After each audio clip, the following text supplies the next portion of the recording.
মাধ্যমিক ২০২৬-এর অঙ্ক প্রশ্নপত্র সহজ ছিল না কঠিন ছিল সেই বিষয় নিয়ে আমি যাচ্ছি না। কারো জন্যে এই প্রশ্নটা খুবই সহজ ছিল, আবার কারো জন্যেই এই প্রশ্নটাই খুবই কঠিন ছিল।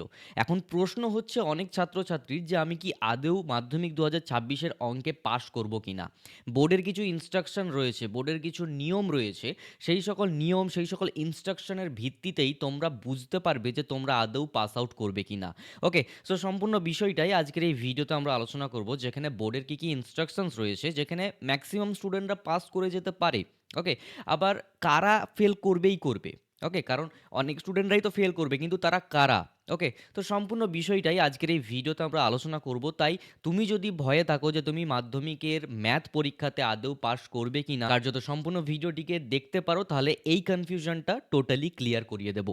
ওকে, তো চলো সম্পূর্ণ ভিডিওটিকে দেখতে থাকো। আমার নাম বিক্রম, তোমরা সকলে দেখছো বিক্রম পাল ইউটিউব চ্যানেল। তো চলো ভিডিওটিকে শুরু করা যাক। ভিডিও শুরুতেই বলবো, যারা এখনো পর্যন্ত চ্যানেলটিকে সাবস্ক্রাইব করোনি, সাবস্ক্রাইব করে নোটিফিকেশন বেলটিতে অল দাবিয়ে দাও এই টাইপের ভিডিও সর্বপ্রথম পেতে হলে। আচ্ছা, কমেন্টে আমাকে একবার জানিও তো যে এই ম্যাথের কোয়েশ্চেন পেপারটা তোমাকে ইজি লেগেছে না কঠিন লেগেছে। ওকে, কারণ অনেকের জন্যই কঠিন ছিল, অনেকের জন্যই ইজি ছিল। তো অনেক স্টুডেন্টরাই আমাকে ইনস্টাতে গিয়ে মেসেজ করছে, দাদা আমি খুব ভয়ে রয়েছি, আমার ম্যাথ পরীক্ষা অতটাও ভালো হয়নি, এই সেই। ফার্স্ট অফ অল আমি তোমাদের সকলকে বলে রাখি, বোর্ডের কিছু ইনস্ট্রাকশনস রয়েছে যেখানে স্টুডেন্টদেরকে এত সহজে কিন্তু ফেল করানো হয় না। ওকে, ফেল তারাই করবে যারা একদম কিছু লেখেনি, সাদা খাতা জমা করেছে, কিচ্ছুটি করেনি, তারা ফেল করবে। ওকে, এবার ফার্স্ট অফ অল তোমাদের কিছু ইনস্ট্রাকশনস রয়েছে বোর্ডের, সেইগুলোকে বুঝতে হবে। নাম্বার ওয়ান, 25 নম্বর মিনিমাম পেতে হবে কোনো এক্সাম পাস করার জন্য মাধ্যমিকের। ওকে, তো ম্যাথেও একইভাবে 25 নম্বর মিনিমাম তোমাদেরকে পেতে হবে। এখানে ইনক্লুডিং প্রজেক্টের কথা বলছি, যেখানে প্রজেক্টে 10 নম্বর দেওয়া হয়।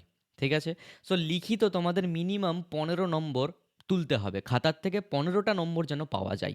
এবার অনেকজনেরই কি হয়, কেউ 11 পাচ্ছে, কেউ 12 পাচ্ছে, কেউ 13 পাচ্ছে, কেউ তারও কম পাচ্ছে, 5, 6, 7 এইরকম পাচ্ছে, এরকম অনেক স্টুডেন্ট থাকতে পারে। হুম, তো বোর্ড কি বলে, যদি তুমি তোমার খাতায় কোনো কোয়েশ্চেনের অ্যান্সার লিখছো এবং তাতে যদি মেবি তোমার ক্যালকুলেশনটা ভুল হয়েছে, সব ঠিক আছে, অ্যান্সারটা ভুল, মানে ফাইনাল যে অ্যান্সারটা সেটা হয়তো বা ভুল হয়ে গেছে, হ্যাঁ কোনোভাবে ডিজিটের হেরফের হয়ে গেছে, রিপ্লেস হয়ে গেছে, তো সেই জায়গাতে সম্পূর্ণ নম্বর কাটা হবে না, কিছু হলেও নাম্বার দেওয়া হবে। ওকে, যদি সম্পূর্ণ সাদা খাতা জমা করে দাও তাহলে তো তুমি জিরো পাচ্ছ, সেক্ষেত্রে তুমি ফেল।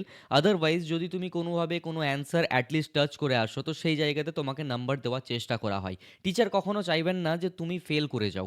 ওকে, নাম্বার চেপে দেওয়া হয় কখন, যখন তুমি পাস করে গেছো, বেশি বেশি নাম্বার পাওয়ার সম্ভাবনা রয়েছে, সেই জায়গাতে চেপে নাম্বার দেওয়া হয়। কিন্তু কখনো কোনো স্টুডেন্টকে নাম্বার চাপা হয় না যখন সে 15 নম্বর অ্যাটলিস্ট লিখিত পাচ্ছে না। ঠিক আছে, আশা করি বিষয়টা বোঝা গেল। কারণ বোর্ড আমাদের ক্লিয়ারলি ইনস্ট্রাকশনস দেয় যাতে স্টুডেন্টরা অ্যাটলিস্ট পাস আউটটুকু করে যাক, মানে যাদের পাস নিয়ে প্রবলেম রয়েছে। ওকে, তো সেই নিয়ম হিসাবে তোমাদের যদি পরীক্ষাতে তুমি দেখো যে তুমি অ্যাটলিস্ট কোয়েশ্চেনগুলোতে অ্যাটেম্প্ট করে এসেছো, তো সেই জায়গাতে তুমি পাস আউট করে যেতে পারো। ওকে, কিন্তু এবার তোমাকে নিজের থেকেও কিছু একটা দেখতে হবে, যেন ক্যালকুলেশন করো যে তুমি কতগুলো কোয়েশ্চেন অ্যাটেম্প্ট করেছো, কতগুলো পিওরলি ঠিক আছে, কতগুলো অল্প ভুল আছে, বা কতগুলো সম্পূর্ণ ভুল আছে। সেই ভিত্তিতে তোমরা কিন্তু দেখো, যদি 15 নম্বর পেয়ে যাও অ্যাটলিস্ট, আর প্রজেক্ট থেকে 10 নম্বর যদি স্কুল থেকে দিয়ে দেয়, তাহলে একদম 25 পেয়ে তুমি পাস করে যেতে পারো। আর যদি দেখছো যে টোটাল মিলিয়ে 25 হচ্ছে না, মানে লিখিত 15 হচ্ছে না, এবং প্রজেক্টে ধরে রাখো 9 করে দেওয়া হবে, ধরে রাখো 1 নম্বর আমি কমিয়ে রাখছি, ম্যাক্সিমাম স্কুলে 10 দিয়ে দেওয়া হয়, বাট তাও ঠিক আছে সেফ জোনের ক্ষেত্রে, এবং এই টোটালটা মিলিয়ে যদি 25 না হচ্ছে, তাহলে একটু চাপ আছে। আর বাদ বাকি যাদের 25 হয়ে যাচ্ছে, তারা অনায়াসেই পাস করে যাবে বোর্ড ইনস্ট্রাকশনস অনুযায়ী। ওকে, সো অনেকটাই কিন্তু ছাড় দেওয়া হয়, এমন না যে একদম কঠিন করে খাতা দেখা হয় যাতে স্টুডেন্টরা ফেল করে যায়, না সেটা না, ফেলের সংখ্যা সবসময় কম থাকে। ইনফ্যাক্ট আগের বছরও অনেক স্টুডেন্টের ম্যাথ নিয়ে ভয় ছিল, বাট তারা অনেকেই একদম সুন্দরভাবে পাশ করে গেছে। ওকে, সো হোপফুলি তুমিও সেই মতোই পাশ করবে। তো এই ভিডিওটা ছিল এই পর্যন্তই। যদি কোনো ডাউটস থাকে কমেন্ট করে আমাকে ডাউট জিজ্ঞেস করতে পারো, আমি যথাসাধ্য চেষ্টা করব তোমার ডাউটকে ক্লিয়ার করার। আর হ্যাঁ, অবশ্যই চ্যানেলটিকে সাবস্ক্রাইব করে নোটিফিকেশন বেলটিতে অল দাবিয়ে দাও। যেটা হয়েছে হয়েছে, পরবর্তী এক্সামের দিকে ফোকাস থাকো। হোপফুলি তোমাদের পরবর্তী এক্সামগুলো বেশ ভালো যাবে। Thank you so much to all of you, by.